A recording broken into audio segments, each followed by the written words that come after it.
They say money changes people. I never truly understood what that meant until I watched my own brother transform from someone I'd take a bullet for into a stranger wearing a designer suit and a fake smile. I'm Emma Mitchell, 34, and until 6 months ago, I was the proud sister of Marcus Mitchell, Silicon Valley's newest self-made success story. At least, that's what Forbes called him in their 30 Under 30 feature. The truth? Well, that's a bit more complicated.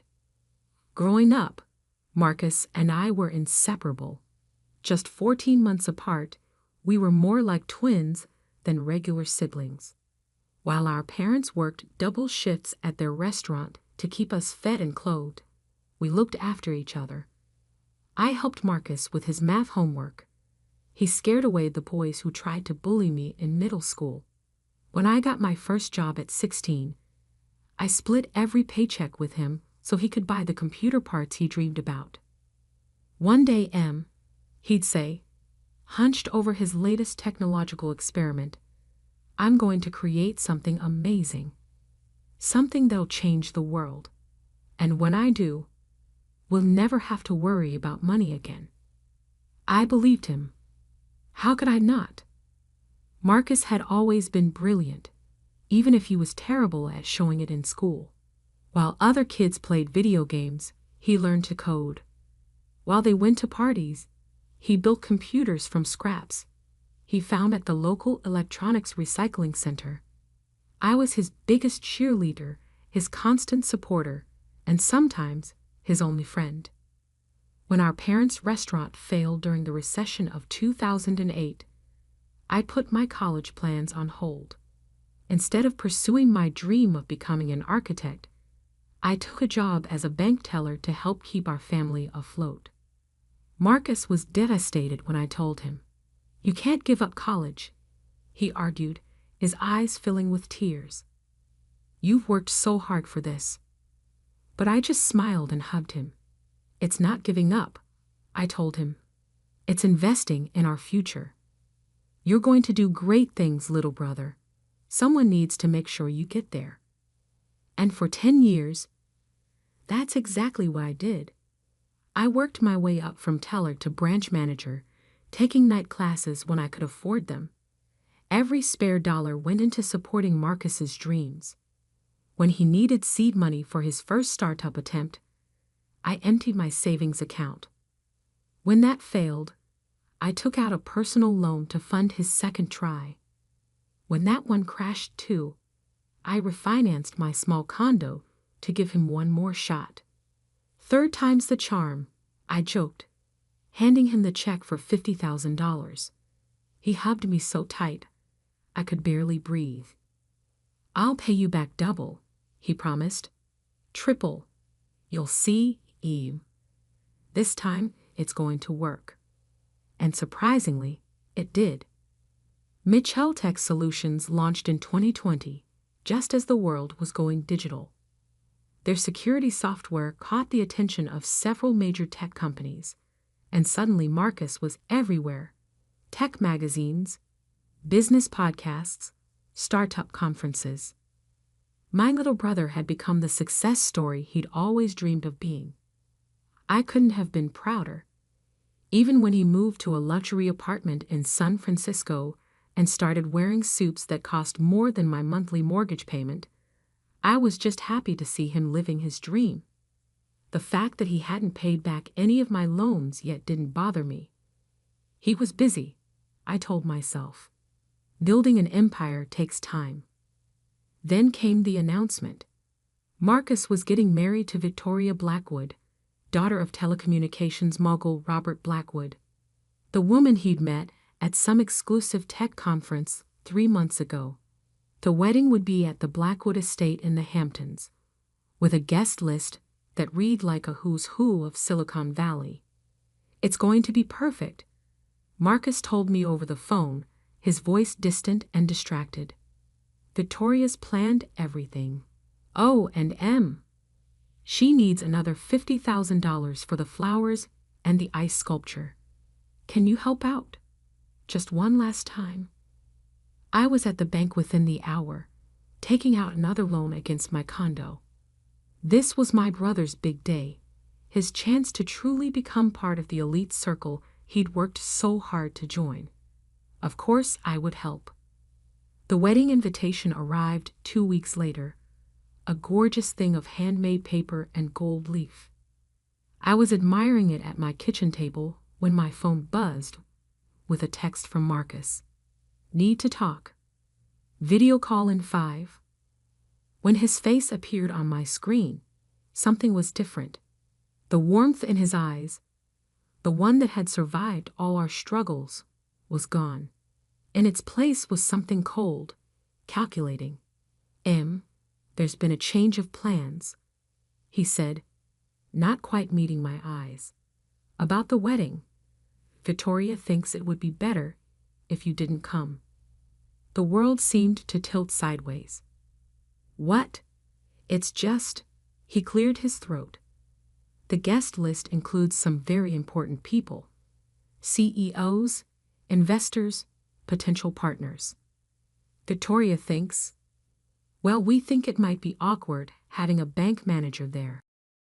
It could affect some delicate business relationships. I stared at him, waiting for the punchline. It didn't come. Marcus, I'm your sister. I've supported you through everything. I've given you every penny I had. And I appreciate that. He cut in, his voice taking on the smooth, practiced tone I'd heard him use in interviews. But this is about the future of Mitchell Tech. We're in talks with major investors. The Blackwoods have connections we can't afford to jeopardize. You understand, right? I didn't understand. Not at all. But as I opened my mouth to argue, to remind him of everything we've been through together, a notification popped up on my laptop. Someone had just tried to access my work email, specifically the folder where I kept documentation of all my loans to Marcus. That's when I knew. This wasn't just about the wedding. This was about erasing the past, creating a new narrative where Marcus Mitchell was truly self-made, with no messy family ties to complicate his perfect success story. You're right, I heard myself say, my voice steady despite the tears burning behind my eyes. I understand completely. After hanging up, I sat in my kitchen for a long time, staring at the wedding invitation I could no longer use.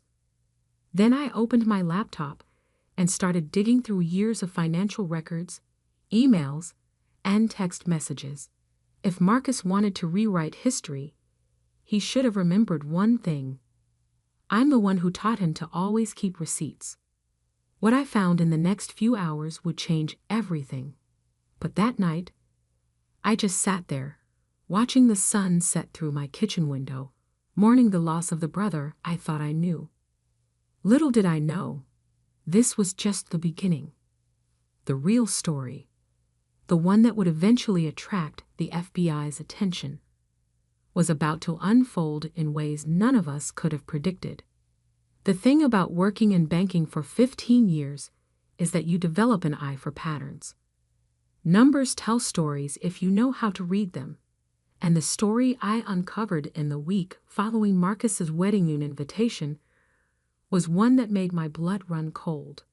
It started with a simple review of the loans I'd given him. $50,000 for his first startup attempt in 2018. Another $50,000 for the second try in 2019. The $50,000 that supposedly launched Mitchell Tech in 2020. And now, the final $50,000 for his wedding to Victoria. $200,000 total, all meticulously documented in my personal records. But something wasn't adding up. I remembered Marcus's first failed startup attempt, a mobile payment app that never made it past the development stage. The second was a cryptocurrency trading platform that collapsed within months. Both failures were painful, but they seemed honest. Technical issues, market timing, the usual startup problems. The third attempt, Mitchell Tech Solutions, was different. It succeeded almost overnight. securing major contracts with tech giants within months of launch. The industry called it a miracle. Now I was starting to wonder if it was something else entirely. Just checking some historical records, I told my assistant at the bank when I requested access to all transaction records related to Marcus's business accounts. As his primary bank, we had handled most of Mitchell Tech's early financial operations before they moved to bigger institutions. What I found sent chills down my spine. The $50,000 I had given Marcus for Mitchell Tech had never been deposited into the company's account. Instead, it had been transferred through a series of smaller transactions to an offshore account in the Cayman Islands. But Mitchell Tech had still launched with significant capital, $2 million to be exact. Where had that money come from? I spent 3 sleepless nights tracing the money trail. Bank statements, wire transfers, corporate filings. I followed every breadcrumb. Each discovery felt like another punch to the gut. The prestigious security software that had put Mitchell Tech on the map? It wasn't Marcus's creation at all. The original code had been developed by a small tech startup in Eastern Europe, a company that had mysteriously gone bankrupt just weeks before Mitchell Tech launched. Their entire development team had vanished, their office abandoned overnight. And the $2 million that launched Mitchell Tech, it had been routed through the same Cayman Islands account where my $50,000 had disappeared. The money originated from a series of compromised corporate accounts. Companies that had reported major security breaches in early 2020. My brother, my brilliant little brother who I'd supported all these years, hadn't created a revolutionary security software. He'd stolen one, using hacked funds to finance the operation. The evidence was there in the patterns of transactions, in the timestamps of code commits, in the suspicious coincidences that no one had bothered to investigate because everyone was too busy celebrating the next tech wonderkind. "Oh God, Marcus," I whispered to my empty apartment, staring at the wall of financial data I'd assembled. "What have you done?" But the real bombshell came when I dug deeper into Mitchell Tech's current operations. The security software they sold to major corporations had a hidden feature, a backdoor that allowed unauthorized access to client systems. Mitchell Tech wasn't just a fraud. It was potentially the largest corporate espionage operation I'd ever seen. My phone buzzed, another text from Marcus. "Hey, Em. About the wedding. Victoria's family is willing to compensate you for any inconvenience. Name your price." I looked at my laptop screen, at the evidence of years of fraud and theft. They thought they could buy my silence with money, the same way they thought they could erase my existence from Marcus's carefully crafted story. My hands shook as I typed out my reply. "No price needed. I understand completely." Then I turned back to my laptop and began organizing the evidence. Every transaction, every stolen line of code, every compromised client account. I documented it all. Years of banking experience helped me create an airtight paper trail, one that even the best lawyer's money could buy wouldn't be able to dispute. I also started receiving strange emails, thinly veiled threats from anonymous accounts, warning me to mind my own business and forget about the past. Someone had definitely noticed my digging. Time was running out. The wedding was in 3 days.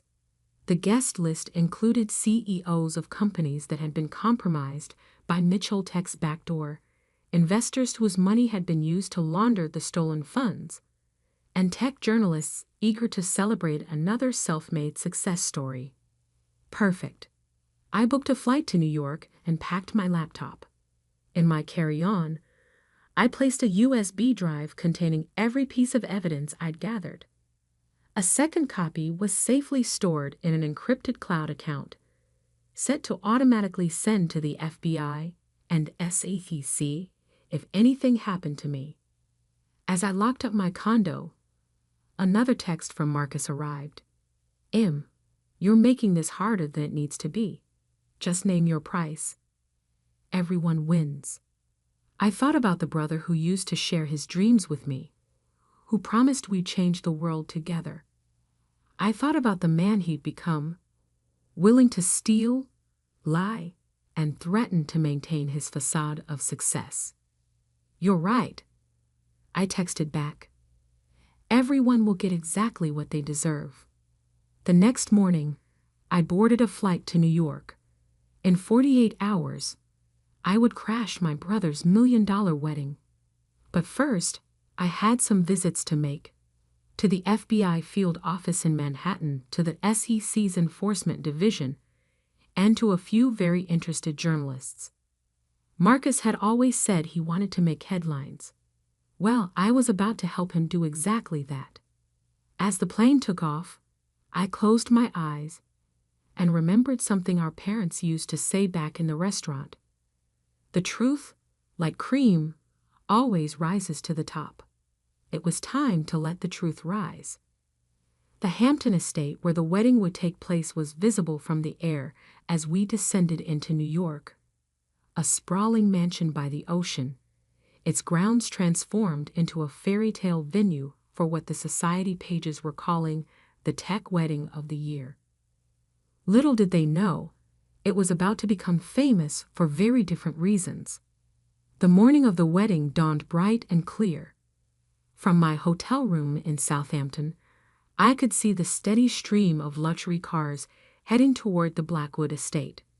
Caterers, florists, and event staff had been bustling since dawn, preparing for what People magazine had dubbed the tech industry's royal wedding. I took my time getting ready. The slate gray dress I'd chosen was expensive but understated, professional rather than celebratory. My laptop bag, containing everything needed to destroy my brother's carefully constructed world, felt heavy on my shoulder. "Mom, this is a private event," the security guard at the estate entrance said when I pulled up in my rental car. "I'll need to see your invitation." I smiled and handed him my business card instead. "I'm Emma Mitchell, sister of the groom. There's been a slight misunderstanding about my invitation.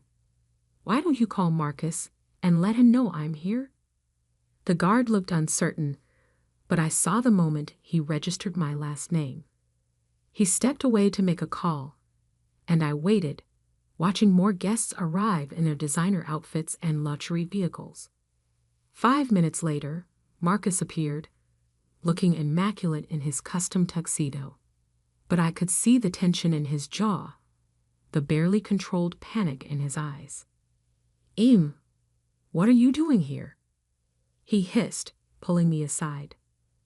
"We discussed this. You can't be here."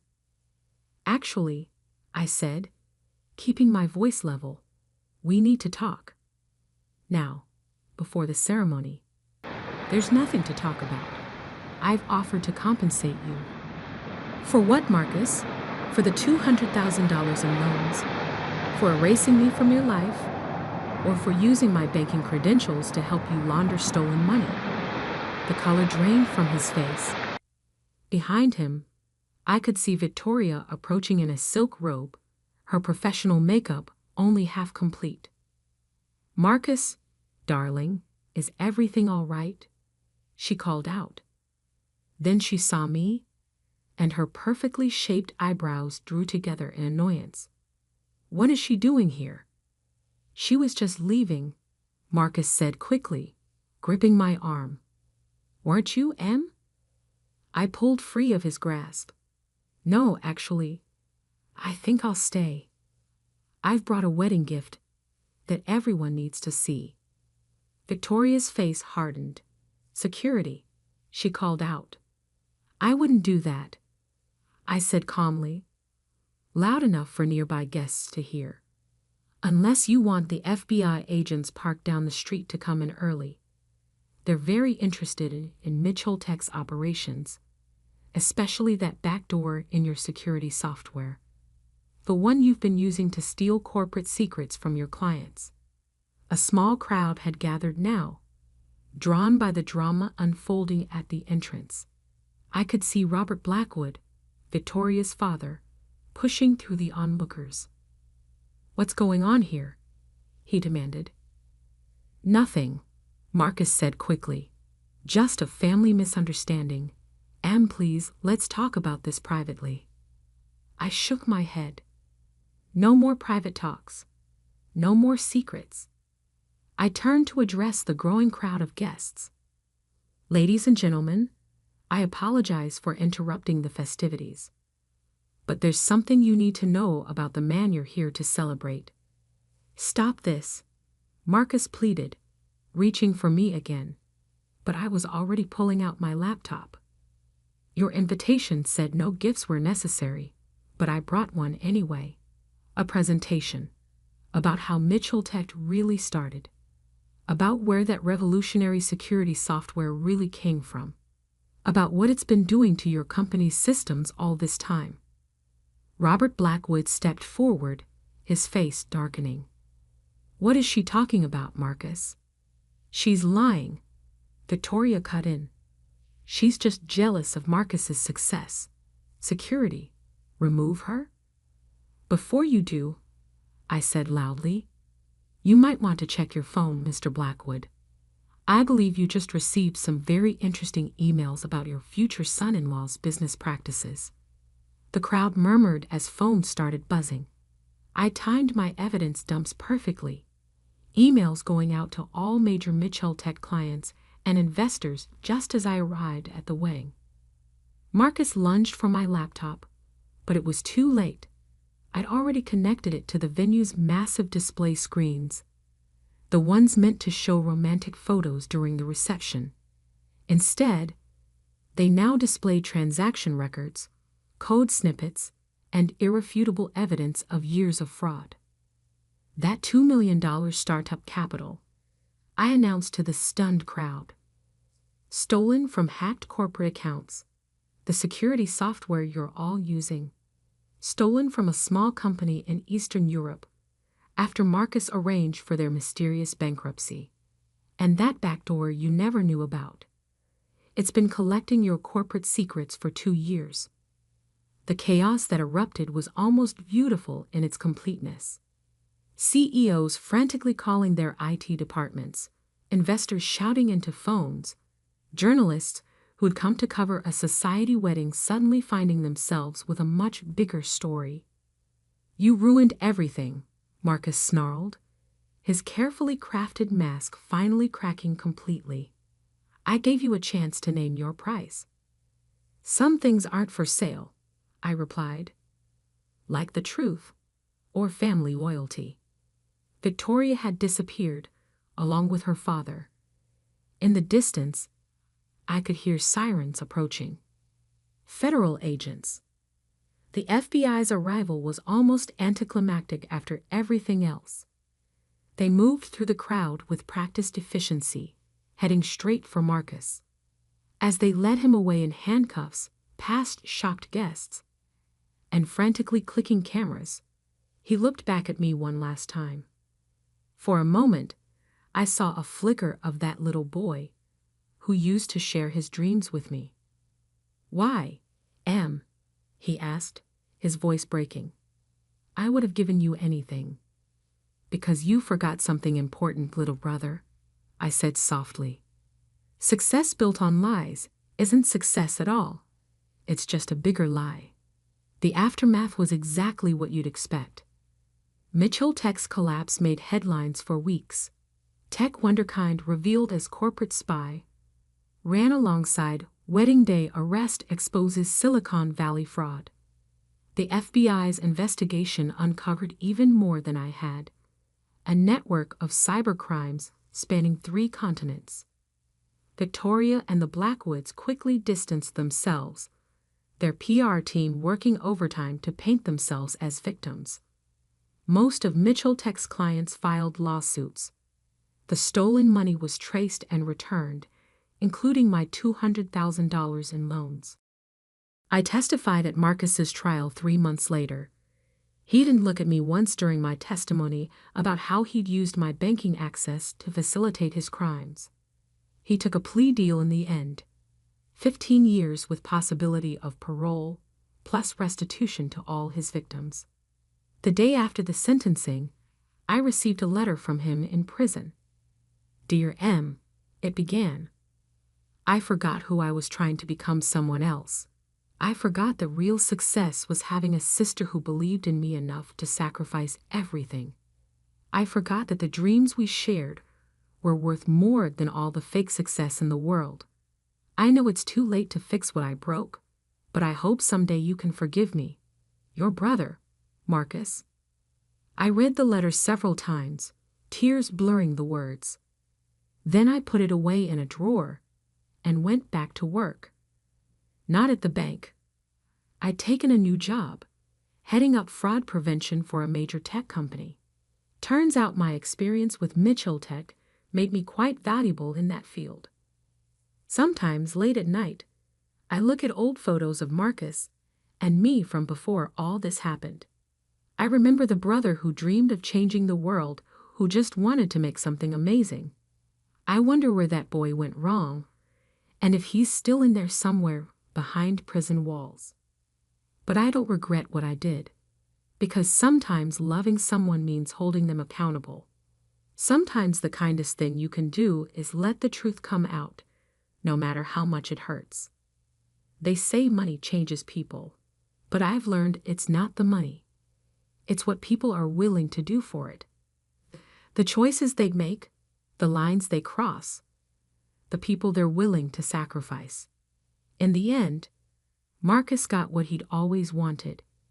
His name in headlines, his story talked about in Silicon Valley, just not in the way he planned. As for me, I've got a new dream now. Helping other companies protect themselves from people like my brother. Making sure other families don't have to go through what I did. Because some things really aren't for sale. Truth, integrity, family. And sometimes, the hardest lessons are the ones we learn from those we love the most. My name is Emma, and I'm a 20-year-old university student living in New York. My family has gone through a lot of changes. My parents got divorced when I was 14, and since then, I've lived with my mom. Things got even harder last year when my dad, who I was very close to, passed away from cancer. He left me a lot of money in his will, but I could only get it when I turned 20. This year, I finally reached that age, and then something surprising happened. One afternoon, my stepdad Justin, who is in his mid-30s and has been married to my mom for the last 6 years, asked to talk to me. Our relationship has always been a bit tense. I try to keep things peaceful, but he's not always been nice to me. He started the conversation with a serious topic. He suggested that I give the money my dad left me to my stepbrother Michael to help with his college expenses. According to Justin, Michael needed the money more for his education, and he thought it was only fair that I help out. I was shocked by his request. The idea of giving away the money my dad left for me felt wrong.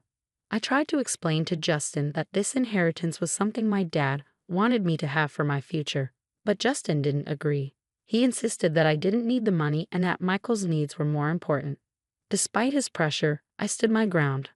I calmly explained to Justin that my decision wasn't about disrespect. It was about honoring my dad's wishes and keeping my personal boundaries. Justin got very upset and tried to intimidate me, but I remained firm in my decision. It was a tough conversation, but it was important for me to stand up for what I felt was right. I told him clearly that if he was upset by my refusal, he might want to rethink his approach. "Justin, remember you're part of this household too, so let's try to keep things respectful," I suggested, but it didn't seem like we would reach a peaceful resolution. I ended the conversation and left before he could respond. Justin's reaction didn't surprise me given his past behavior. I had a feeling he might try to get the inheritance money for himself at some point. You might wonder about my mom's role in all of this. Well, that's complicated. My mom, for reasons I don't fully understand, always overlooks Justin's bad traits. She's deeply in love with him, almost to the point of being blind to his flaws. And I didn't want to ruin her happiness by constantly clashing with Justin. So I've tried to keep the peace for her sake. It's odd that even though I'm one of the youngest in the house, I often have to be the most responsible. At the time of this ordeal, my mom, Mary, was out of town, which is why she wasn't around to intervene. Had she been there, she would have been furious. Justin knew he had a window of opportunity with her away, underestimating my resolve in the process. As I walked away from our heated discussion, Justin followed, berating me and calling me a terrible sister for not wanting to give the inheritance to Michael. But it wasn't about not wanting to help, it was about the principle. Justin and Michael unfortunately seemed to follow the like father, like some trope, acting more like schemers from a cartoon than family members. Their antics reminded me of the characters Pinky and the Brain, with their roles in this scenario up for debate. As I tried to leave the argument behind, Justin wasn't done. He insisted I listen and comply with his demands, bringing Michael into the conversation to reinforce his point. Michael sleepily joined in, confused about the details until Justin prompted him about the supposed important reason behind their demand for the money, a supposed business venture that suddenly became about Michael's university tuition. Their story was inconsistent, with Justin scrambling to justify their claim to my inheritance, first mentioning a business, then switching to tuition. It was clear their motives were murky at best, relying on manipulation rather than any real need or right to the money my dad left me. I just woke up, so I'm a bit foggy, Michael mumbled, trying to piece together his story. Right, the university. I've been thinking about going, and I need the money for that, so yeah, I need it. His attempt to claim the inheritance for his education wasn't very convincing. I couldn't help but firmly say no, which sparked protests from both him and Justin. Why not, Emma? He's clear about what he wants, Justin pressed, insisting that they deserve the money. We'll just have to see about that, I replied, feeling the tension in the air. Justin's usual antics were harmless, but this new scheme to manipulate me out of my inheritance showed a selfish and immature side of him. I decided not to tell my mom right away, wanting to deal with the situation myself, especially after learning more about their questionable intentions. Emma, stop being childish. It's time to act like an adult and do what's right. Justin lectured, suggesting that giving away my inheritance was the mature thing to do. His reasoning didn't make much sense to me. And what, Justin? The right thing is to give away my inheritance just because you say so, I argued. His insistence on keeping this from my mom made me even more suspicious. Why shouldn't I tell her? She deserves to know what's going on in her own house. Justin's urgency to keep my mom out of it, along with his unusually stern attitude, made me even more determined. Something wasn't adding up, especially with the supposed business venture Michael mentioned earlier. It was clear they underestimated my awareness of their tactics, and Justin's resistance to involving my mom raised a big red flag. At the first chance I got, I decided to talk to my mom. Hey Mom, how's everything going? I started, trying to gauge her mood. I'm doing okay, dear. What about you? She replied. I hesitated, knowing what I was about to say might cause some trouble. Not so good, Mom. There's something going on with Justin and Michael. Justin especially. He's been acting really weird. My mom tried to calm me down, telling me not to worry too much. Oh, Emma, don't let your mind run wild. But it was too late to stop my suspicions. Everything seemed to point to something more than just a misunderstanding or me being paranoid. Even though my mom was hesitant to believe anything bad about Justin, I kept going, determined to make her see what was really going on. Mom, I understand you have feelings for him, but Justin went too far. He didn't just ask for the inheritance money. He demanded it for Michael, saying it was for education. There's something not right about all this, and he even got aggressive when I mentioned telling you. I explained, my determination growing despite her doubts. My mom hesitated, torn between her emotions and the troubling accusations against the man she cared about. I'm having a hard time believing this, Emma. I think we need more proof to understand what's going on. Don't worry, Mom. I'll find the evidence we need, I reassured her. Even though she wasn't fully convinced, I couldn't shake the feeling that Justin had somehow manipulated her. But I knew I needed solid proof to expose his true intentions. That night, I searched the family computer for any clues about Justin's behavior. Luck was on my side when I found his email account open. What I discovered was shocking. Emails between Justin and a woman named Martha revealed a web of deceit. These messages hinted strongly at an affair. But what caught my attention was their discussions about plans for divorce and a future together, fueled by money from a shady business venture. While Justin was careful not to mention anything illegal, His betrayal was clear. Armed with this information and determined to learn more, I decided to talk to Michael, hoping he might accidentally reveal more about their plans. I started a casual conversation with him, secretly recording our exchange on my phone. "Hey, Michael," I greeted him, pretending to be cheerful. "Hi, Emma," he replied, sounding happy. "You seem in a good mood today." "Why not?" "It's a beautiful day," I said, steering the conversation to find out more about Justin's plans and how they were affecting my family. I approached Michael with curiosity, pretending to consider their request for the inheritance money. "I've been thinking about what you and Justin said. I'm actually thinking about giving you the money for your college," I told him, watching his reaction carefully. "Really? That's great. I'll tell him right away," Michael said, sounding excited. "Wait, not so fast. Before we do anything, I need to be sure of something. This money is strictly for your college fees, right?" I asked, trying to see if he was being honest. "Yes, definitely for my college tuition." Michael stuttered a bit, sounding a bit unsure. "And you're certain about that? What about Martha? Is she involved in this too?" I pressed, mentioning the name I had found in Justin's emails. "Martha? Who's Martha?" Michael stumbled, confusion evident on his face. "Oh, she's a student advisor at the college," he quickly improvised, but it didn't quite ring true. Unbeknownst to us, Justin had entered the room silently, his presence intimidating.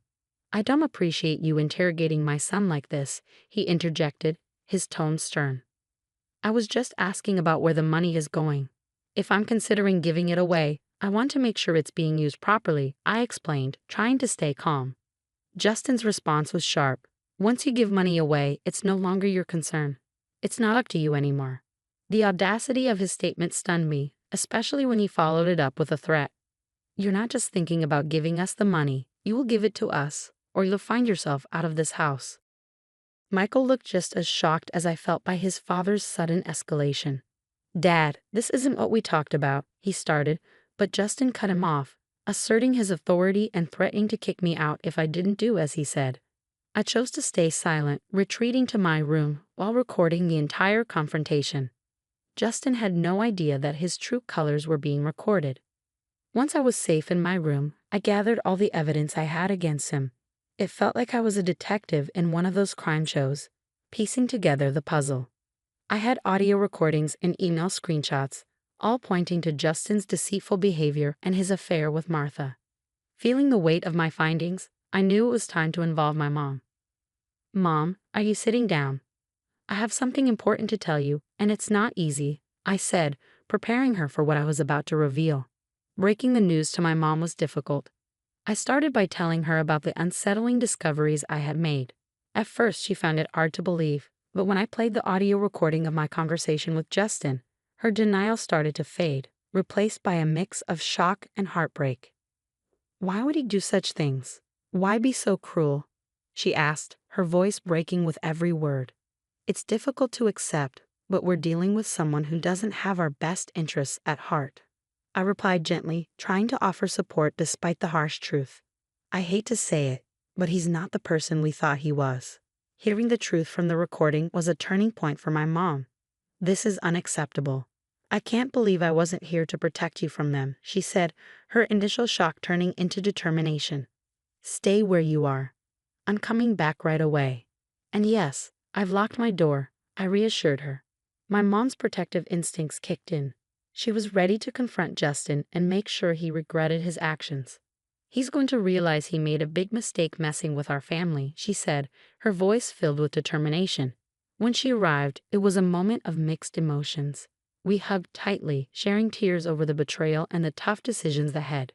But there was also a sense of relief and unity. Together, we spent hours planning, ready to face the situation as a team.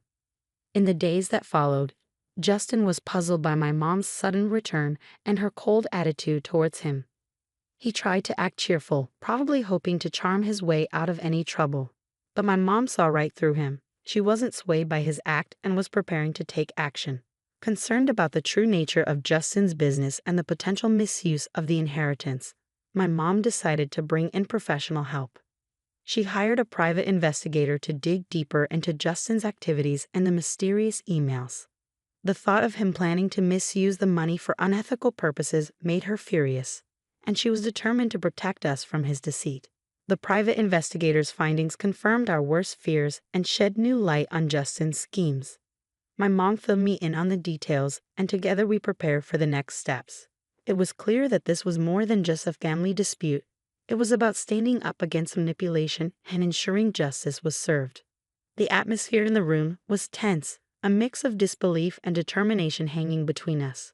Justin's usual confidence seemed to waver under the weight of our accusations, his eyes darting around as if searching for a way out of our confrontation. "You don't know what you're talking about. This is absurd," Justin tried to deflect, but his voice lacked its usual assertiveness. It was evident that the tables had turned and the power he once held was slipping away.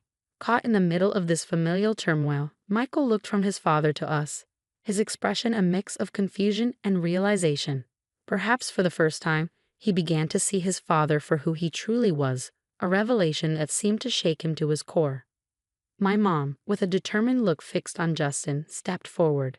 "Not only do we understand, but we have proof. Emails, recordings. You've been planning to launder money through a laundromat, and you've involved yourself with a known criminal. Martha's record speaks volumes, and your plans for this business are crystal clear." Justin's attempts to maintain innocence were crumbling fast. "You have no idea what you're getting into.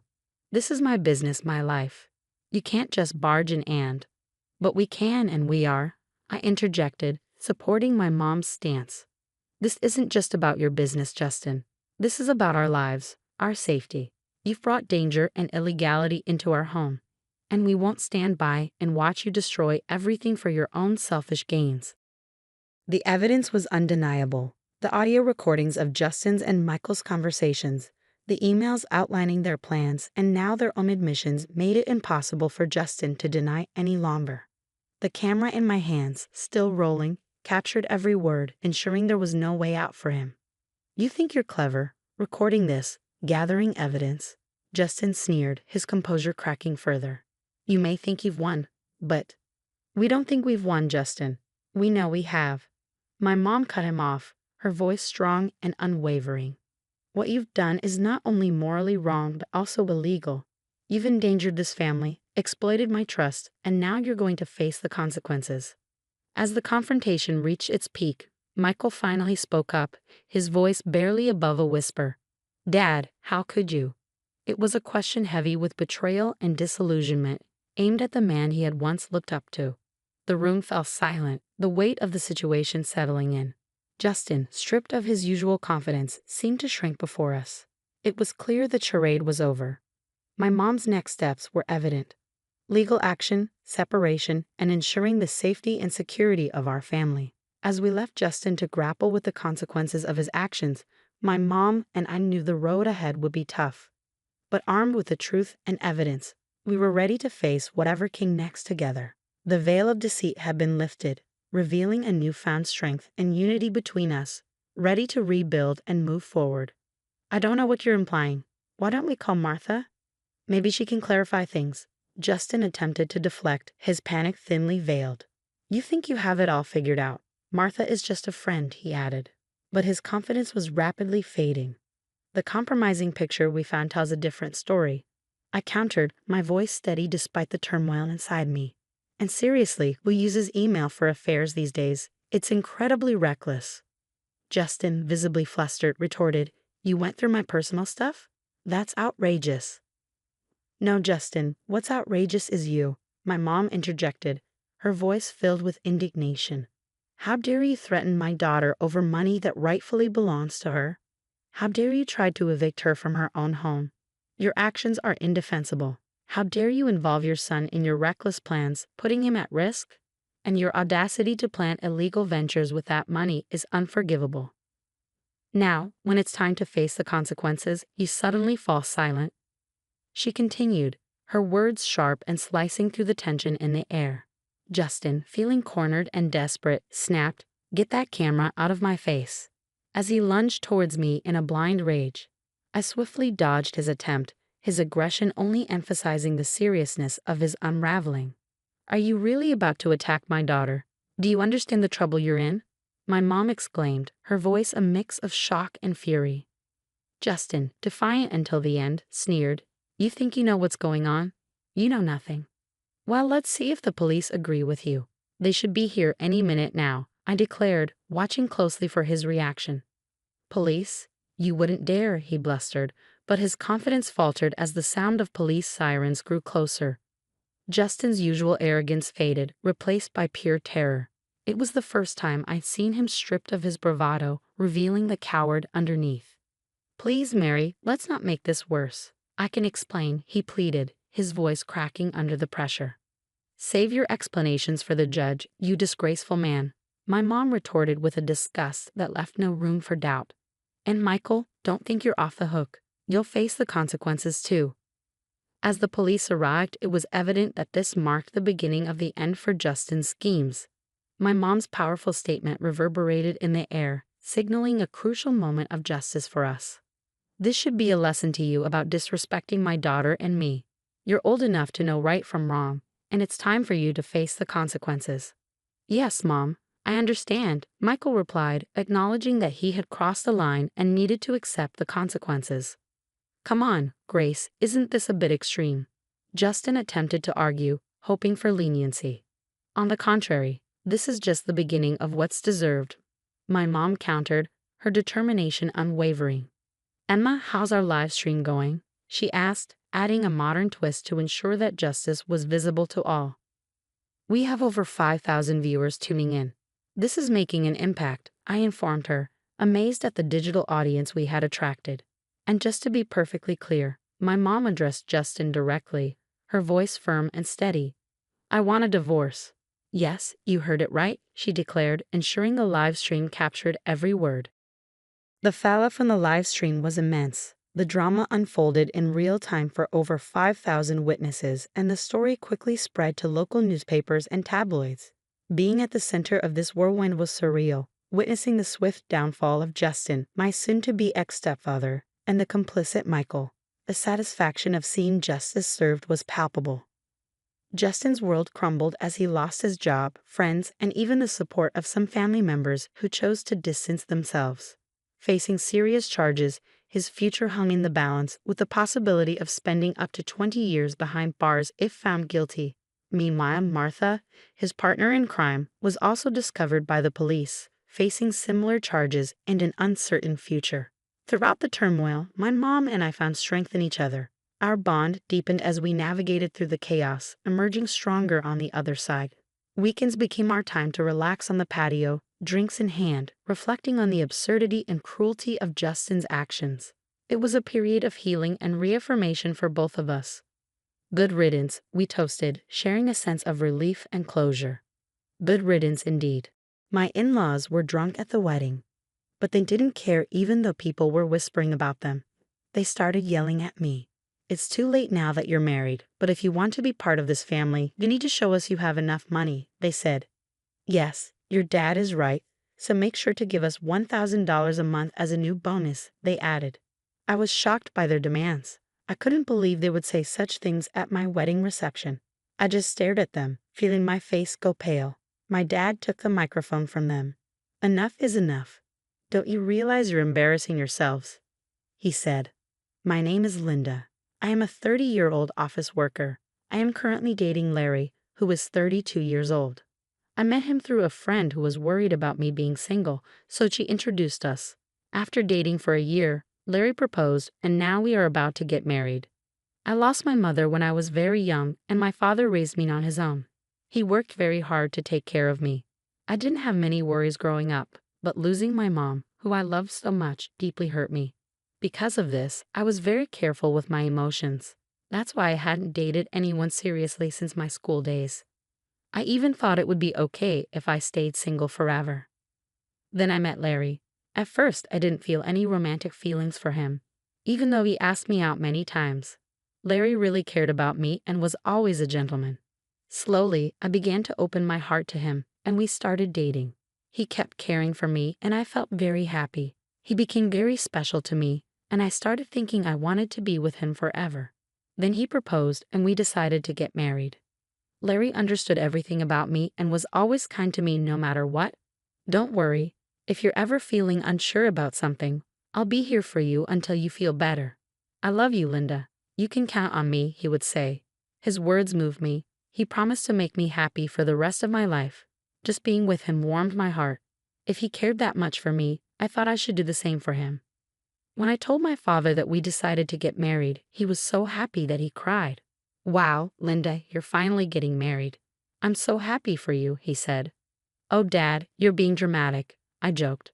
Wow, I hadn't heard anything like that from you until now. I was always worried that you might never get married, he replied. Oh, really? I had no idea you were worried about that, I said. Well, every father worries about his daughter, you know. Anyway, congratulations, he said. Thanks, Dad, I replied. I was so happy to be congratulated by my dad, who had raised me by himself. I thought I would probably cry at the wedding, and my dad would probably cry even more since he was already crying now. With that, Larry and I started preparing for our wedding. We were both busy with our jobs, so our days were very hectic. We worked during the weekdays and made wedding preparations over the weekends. There was no time to rest. Our calendars were always full.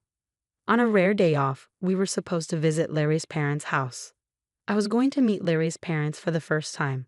Larry had come over to meet my father right after he proposed to me. Originally, I had planned to visit Larry's parents right after that to introduce myself. But they were very busy, and our schedules never matched. Finally, some time passed, and we managed to arrange a visit. As we arrived at his parents' house, I suddenly felt nervous.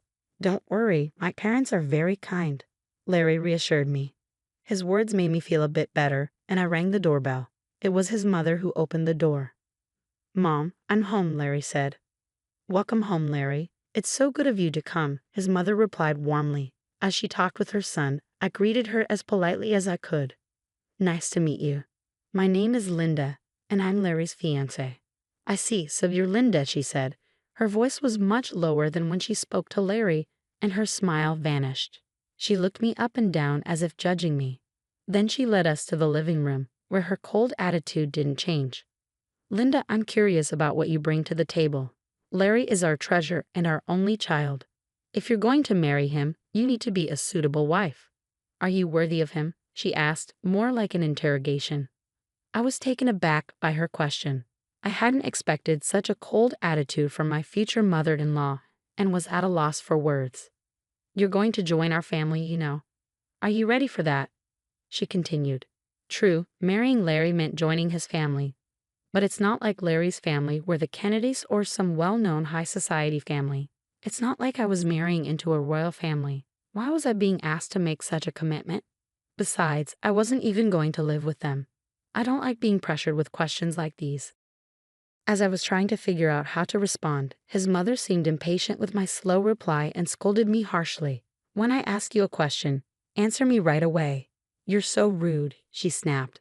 I'm asking if you're ready for this, she continued, raising her voice. Despite feeling overwhelmed, I managed to say, I hope that Larry and I will support each other in our marriage. When I said that, his mother was not convinced. What a naive thing to say. You aren't just going to support each other. You are supposed to support Larry. It's your job as a wife to support your husband. You don't even understand the basics, she criticized. Then Larry's father, who was sitting next to her, intervened. Honey, calm down. Sorry about that, Linda. You must have been startled by my wife's words, he said, trying to ease the tension. It's all right, I replied, trying to remain calm. His mother is very protective of her only son. Maybe she was just nervous and spoke without thinking. Just then, Larry's brother walked in. He spoke in a quiet, calm, and gentle tone. He seemed like a kind man, which gave me a moment of relief, but that relief was short-lived. With a smile on his face, he said the most unexpected thing. What my wife says is actually justified. What concerns me the most is that you come from a single-parent family. What do you mean by that? I asked, confused. Well, being raised by just one parent doesn't have a good public image. We can't be too happy to have such a person become the wife of our only son, can we? He explained. Hold on a minute, I said, unable to let this comment slide. What is wrong with being raised by a single parent? My father worked very hard to raise me by himself. I am very thankful for my upbringing, and I am proud of my father. Being raised by a single parent doesn't make me any less valuable. But they still argued. Since you were missing one parent, you couldn't have learned how to be a good wife, do housework, and such. I responded, I did a lot of housework to help my father. I can also cook pretty well, so please don't say that. Despite my response, Larry's mother ignored what I said and finally stated, I will allow you to marry Larry, but in exchange, you must promise to devote everything to us because we are Larry's parents. Can you promise me that? I was shocked. What? Since you came here to ask for our permission to marry our son, you do know what your duties are, don't you? Before I could say more, he continued the conversation. I found that my in-laws had completely taken over the conversation, giving me little chance to respond. That night, as I thought more about the marriage, I decided to share my feelings with Larry. Say, Larry, do your parents always talk to people like that? What about it? Larry seemed unfazed. I was surprised that Larry didn't see anything wrong with what his parents had said to me. Well, I mean the way your parents spoke to me and what they said, I tried to explain. Oh really? Well, they were just talking about whether you were ready for this marriage. I get that your parents are worried about their son's marriage, but I feel like what your parents were saying was a bit too much. Really? Why is that? My parents didn't say anything wrong. Besides, they've given us permission to get married, so don't worry about it. That's true, but I felt uneasy that Larry seemed to side with his parents more than with me. That was very troubling. I guess he realized I was feeling unsure because he gave me a hug. Linda, you don't have to worry so much. My parents are just a bit upset because their only son is getting married, he said. He spoke as if he didn't fully support me. It's all going to be fine. Don't overthink it. I'm sure they just want what's best for us. They want us to be as good of a couple as they are. That's why they were a bit harsh. Oh, really? I replied, like he said maybe his parents have high expectations for us. But even if that's the case, I don't think it's right for them to belittle me because I was raised by my father. I don't think people who say such things make a good couple. We are the ones getting married, and we should be the focus, not their approval or disapproval. With that perspective, although I was still a bit upset, I decided not to dwell too much on his parents' opinions. Then the day of the wedding arrived. We had many guests, including our relatives, friends, colleagues, and bosses. I walked down the aisle with my father, who had raised me all my life. Larry and I exchanged our vows and rings. We were met with applause, and for the first time, I truly realized that I was getting married to Larry. I felt a happiness I had never felt before. As we walked into the reception hall, we made our way through the crowd, greeted by videos of us as part of the entertainment. It was a joyful time. I chatted with friends I hadn't seen in a while, and many people congratulated us. Despite my earlier worries about his parents, I was glad I had decided to marry Larry. I was glad we decided to have a memorable day. After the ceremony, we planned to officially register our marriage, and Larry and I would become husband and wife. I cherished every moment and felt so happy. Time flew by, and soon it was time for the final part of the event. The bridegroom and both sets of parents lined up to greet the guests. But I started to feel uneasy because of Larry's parents. We were all supposed to be standing in line, but his parents were wobbly on their feet. If you looked closely, you could see that their faces were bright red. They had drunk too much. Some relatives asked if they were okay. My in-laws were clearly drunk. But we had to wrap up the ceremony and get it over with. The moderator handed the microphone to me and Larry. Suddenly, Larry's mother snatched my hand away from him and yelled at me like a professional wrestler in the middle of a challenge. Listen to me, Linda. After this wedding, you are going to devote yourself to us completely. Prepare yourself because we are going to test you really hard. The guests started whispering to each other, and some even thought it was a joke and laughed. Then Larry's father grabbed the microphone. Linda, don't you feel embarrassed to wear a dress like that? It doesn't suit you at all, dear. You should tell her the truth, his mother chimed in. As expected, the whispers among the guests changed in tone. I looked at Larry, hoping he would stop his father's rude comments, but Larry said he couldn't do that and that his parents weren't doing anything wrong. It became clear he would never protect me from his parents in the future. That was the moment I realized it. I was certain of it even as the hall buzzed around us. My in-laws were drunk and continued to insult me. Well, you're already married, but if you're going to be part of this family, you need to prove that you have enough money, they said. Yes, that's right, they continued. After you register your marriage at the city hall, you should give us a few thousand a month and your entire bonus. I was shocked by their words. I never thought they would say such things at our wedding reception. I just stared at them, feeling my face go pale. My father took the microphone from them. "Enough of this. Don't you realize you're making fools of yourselves?" he said, though still showing some respect. His parents glared at my father. "Why are you interrupting us while we're talking?" I knew this woman's father was no good. "Single parents are never any good," they said. How dare they insult my father? I thought. My father, keeping his cool, replied, "You people are even worse than I imagined. You even refuse to meet me because I am a single father. I never thought that someone like you would work for President Scott. President Scott is such a respectable person. I assumed his employees would be decent as well." At that, my father-in-law's face turned very serious. How do you know President Scott?" "He's a business partner of my company and, more importantly, an old friend of mine," my father explained. "And speaking of single parents, President Scott was raised by his mother alone. So you just insulted the president of the company you work for." Seeing my in-laws' faces fall at my father's words, I realized they finally understood the mess they had gotten themselves into. "I apologize, sir. Please don't tell the president about this," my in-law pleaded, suddenly falling to his knees. Just moments before, he had acted like he was in charge, but now he looked defeated. I could hear laughter from the guests. Some even pulled out their cell phones to record the scene. "No matter how much you apologize, you can't take back your words," my dad said. He walked over to me and asked if I wanted to go home with him. I said yes and took the microphone from Larry's hand. "Thank you for the great entertainment, but there will be no marriage," I announced to Larry and his parents and to everyone who attended. "I will make sure to return the money you gave us for this occasion." Then I left the reception hall with my dad. I caught a glimpse of Larry and his parents looking dismayed, and soon after, his relatives rushed over with worried expressions on their faces. The place must have been in complete chaos. As I returned their money, I apologized to the guests. They all expressed sympathy for me and praised me and my dad for our actions, saying it was good that we weren't taken advantage of by such terrible people. Later, Larry's coworkers who had attended the reception must have spread the word about what happened at his company. Larry became known for having such unreasonable parents and was criticized for having a weak character. His embarrassment was so great that he resigned voluntarily.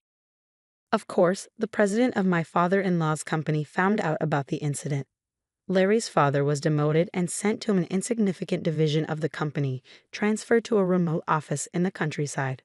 I heard that Larry's family has been ostracized by all his relatives because of what happened at the wedding. While it's unfortunate, it really was their own doing, and sometimes things like that just can't be avoided. In the meantime, I've been using this opportunity to strengthen my relationship with my dad. We've been spending more quality time together, and it's helped me appreciate all he's done for me even more. One day, he sat me down for a serious talk. "Linda, are you interested in running the business?" he asked, looking at me with a mixture of hope and seriousness. "Do you mean?" I started, a bit unsure where he was heading with this. "Why don't you work towards becoming the president of my company?" he suggested. It was a big step, and he seemed to believe I was ready to take it on. "I'll do my best," I promised him, feeling a mix of excitement and nervousness. I decided then to focus on stepping up my game at work rather than getting entangled in romantic relationships for now. I wanted to prove to myself and to my dad that I could excel and perhaps one day be a great leader like him. Currently, I am deeply involved in learning everything I can at my dad's company. The work is challenging but fulfilling, and I'm determined to make the most of this opportunity. Reflecting on the wedding fiasco, it's clear that Larry's in-laws were quite unreasonable, turning what should have been a beautiful event into a spectacle. Thankfully, since the marriage wasn't officially registered, I was spared from a legally binding mistake. Now, free from any marital ties and with no looming in-law issues, I can focus solely on my career aspirations. It's a relief to know that out of a chaotic situation came a clear path forward for me. I look forward to what the future holds and am excited about the potential of leading the company. I wish myself all the best and hope that anyone watching this story can take something valuable from it. Thank you for staying till the end. Please consider subscribing if you enjoyed this story, and I hope to see you in the next video.